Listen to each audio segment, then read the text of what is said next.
Hello tout le monde. Donc aujourd'hui on est de retour dans la cuisine pour une douceur. Donc on va préparer une brioche type brioche roulée avec un fourrage à l'amande et aux pépites de chocolat. Donc j'ai déjà fait ma pâte à brioche, elle est là, elle a bien levé pendant 2 bonnes heures. Vous pouvez faire votre pâte à brioche préférée habituelle, ou si vous avez besoin d'une recette, j'en ai une sur la chaîne, on va vous mettre le lien, qui a déjà été filmé. Et de toute façon, au niveau du descriptif, je vous mets toujours les ingrédients, il y aura aussi les ingrédients de la brioche. Si vous avez besoin d'instructions, reportez-vous à la vidéo qui a été filmée il y a je crois 2 ans. Donc voilà, c'est ça que j'ai faite ici. Donc c'est parti. Donc on va commencer... Ah non, pas dans ce sens-là. On va commencer par préparer le fourrage. Donc j'ai déjà ma purée d'amandes dans le fond du bol. Je vais ajouter un yaourt de soja. Vous pouvez ajouter un autre yaourt végétal selon votre préférence. Vous pouvez mettre une compote. En fait, l'intérêt, c'est de rendre tout ça plus fluide, d'ajouter un petit peu d'humidité, de façon à ce qu'on puisse l'étaler facilement et que ce soit pas trop riche non plus, parce que imaginez devoir mettre une purée d'oléagineux sur toute la surface, ça fait quand même un petit peu beaucoup, je trouve. Voilà, on va mélanger et ensuite on n'aura plus qu'à ajouter le sucre et la cannelle. Vous pouvez le faire avec d'autres types de purée d'oléagineux, bien sûr. Donc sésame pour un petit peu une brioche type halva, sésame vanille. Ça pourrait être top. Vous pouvez faire ça, bien sûr, avec de la noisette. Quand vous faites à la noisette, on peut imaginer ajouter, par exemple, du zeste d'orange, éventuellement, pour faire un côté un petit peu... et de la cannelle. Faire un côté Noël, excusez-moi. Ensuite, sinon, vous pouvez mettre, éventuellement, une crème type crème pâtissière végétale. Vous trouvez plein de recettes, sur le net. Il y a plein de choses différentes à faire avec cette recette. Donc là, on va ajouter un petit peu de sucre. Vous pouvez en mettre plus ou moins selon vos goûts. Moi, je fais en fonction du goût des enfants, là, en l'occurrence. Je vais mettre de la cannelle, parce que la cannelle, on n'a jamais faux avec. Et voilà, j'aurai préparé ma base de fourrage. Voilà. Et cette fois, on peut y aller pour la pâte. Hop, donc je vais juste la décoller. Donc c'est une pâte enrichie, donc c'est vrai que ça va être un petit peu plus laborieux que pour une pâte classique. Je vais avec la main. Voilà. Vous pouvez éventuellement, si vous voulez ne pas avoir à batailler un peu, huiler le fond. Mais c'est vrai que moi, comme c'est le bol dans lequel je fais, j'ai pas envie après de sortir la pâte et d'huiler. Voilà. Donc ensuite, là, le but, c'est de faire, à l'aide du rouleau, un rectangle. On va tout dégager.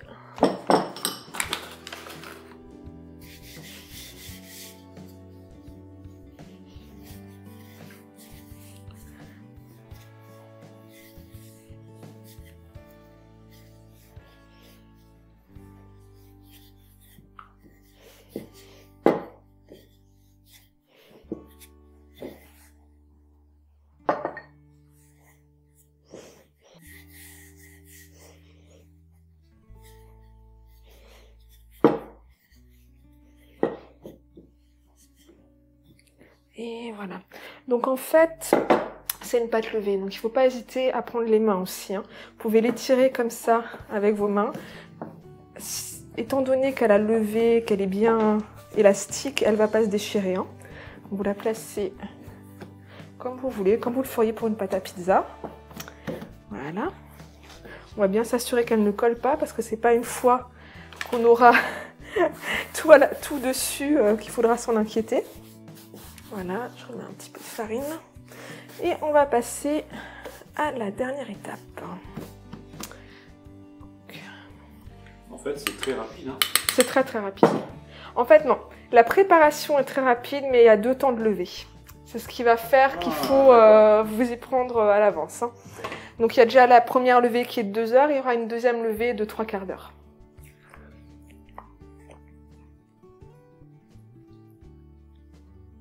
Donc on étale.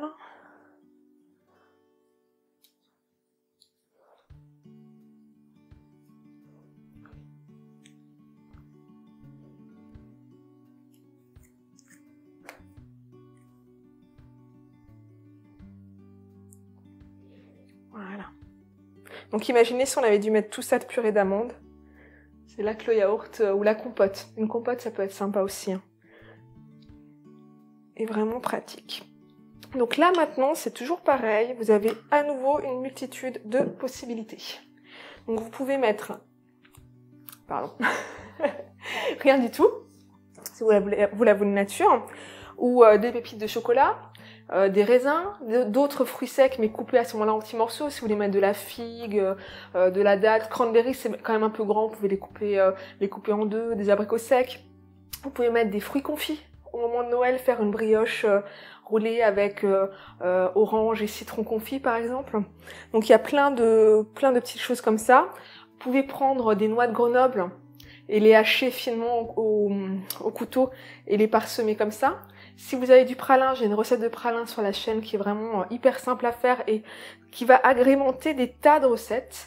Si vous avez du pralin, vous pouvez saupoudrer de pralin, ça va ajouter une petite note sucrée mais surtout un goût excellent type praliné.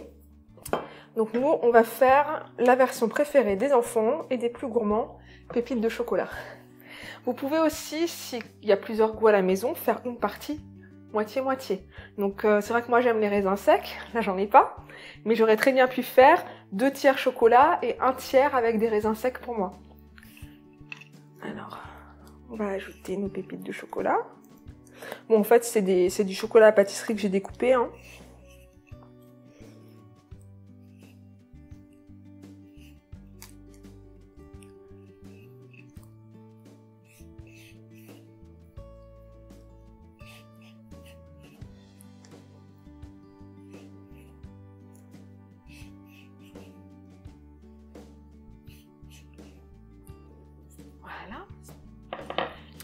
Et on va commencer à rouler. Il y a une autre version aussi que j'ai pas évoquée. Je suis intarissable, insatiable. Ça serait une version avec la purée d'amande blanche, pareil, le yaourt de soja éventuellement. Vous sucrez, vous ajoutez de la poudre de vanille et du zeste de citron. Et à ce moment-là, vous avez une brioche vanille-citron. Alors, à la fin, ce que vous faites dans ce cas-là, vous pouvez ajouter un glaçage à la vanille et mettre du zeste de citron sur le dessus de la brioche en décor. Donc on va rouler tranquillement.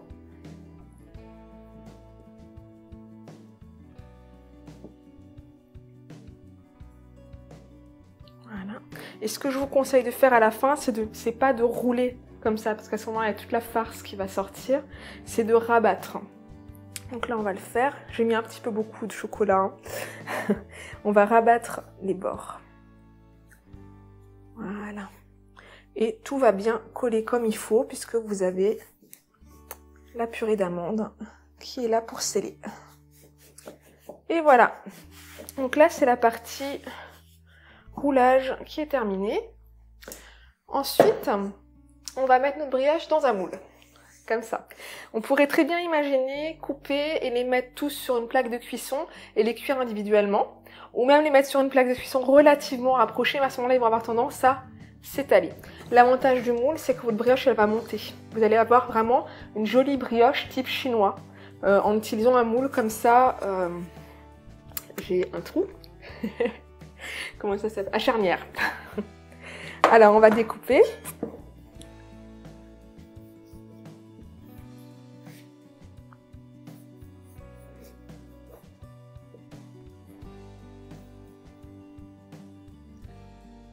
Et placer au fur et à mesure dans le moule.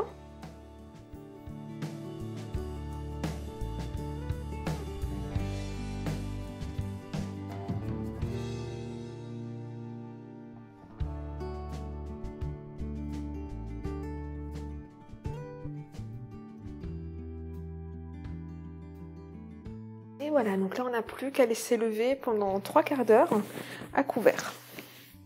Et ensuite cuisson.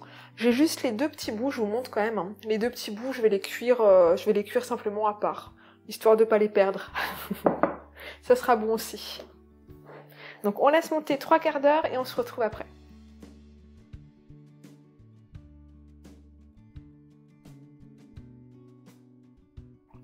Alors on va préparer notre brioche pour la cuisson. Donc elle a bien levé, tout s'est rassemblé en fait. Donc je vais mettre un petit peu de lait végétal à l'aide d'un pinceau.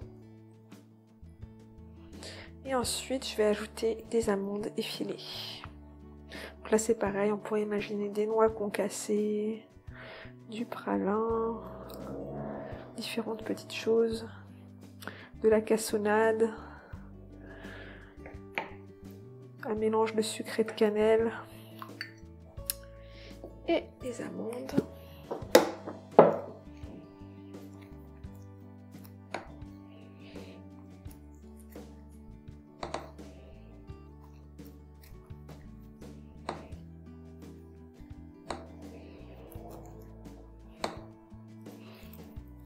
Et voilà.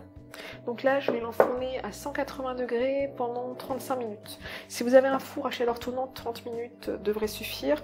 Donc comme toujours, avec tout ce qui est pâte levée, vous tapotez légèrement. Hein. Il faut que ça sonne légèrement creux. Vous voyez. Quand vous aurez l'habitude, vous verrez tout de suite si c'est cuit ou pas. C'est parti.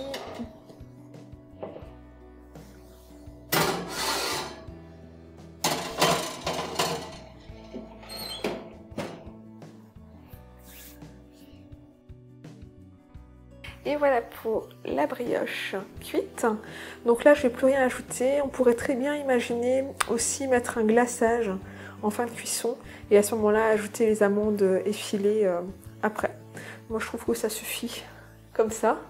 Donc, si vous la voulez pour le petit déjeuner, il n'y a aucun problème. Vous pouvez la préparer la veille au soir. Et elle se conservera très bien du fait de l'humidité en fait, hein, du fourrage. Elle ne sera pas sèche.